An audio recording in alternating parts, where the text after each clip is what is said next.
विचार एकत्र येणं ही मोठी गोष्ट आहे आणि मला वाटतं महाविकास आघाडी खरी मजबुरीने एकत्र आली, विचाराने कधीच एकत्र आली नाही। राजकारणात तर काय सांगणं कठीण आहे, त्याला काही होऊ शकतं राजकारणात। राजकारणाची एकच व्याख्या आहे की कालचा मित्र आपला आजचा दुश्मन होतो, आजचा दुश्मन उद्या मित्र होऊ शकतो।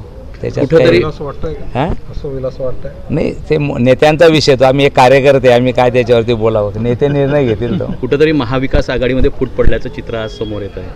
नाही बघा, ज्या वेळेला आम्ही एकत्र येतो, विचार एकत्र येणं, व्यक्ती येणं ही मोठी गोष्ट नाही आहे। रस्त्यावर तर बसमध्ये बी 50 लोक एकत्र येतात, पण विचार एकत्र येणं ही मोठी गोष्ट आहे आणि मला वाटतं महाविकास आघाडी खरी मजबुरीने एकत्र आली, विचाराने कधीच एकत्र आली नाही ती। आणि त्याच्यामुळे असं होऊ शकतं, तुम्ही जे म्हणताय की बुवा त्याच्यामध्ये फूट पडले, तर विचाराची जर नसेल, आणि तसं त्या काळ पाहिलं तर आमची विचाराची महायुती त्यावेळेला जी होती, त्यावेळेला विचाराची महायुती, आणि आज बी महायुती तर आमची विचाराची महायुती।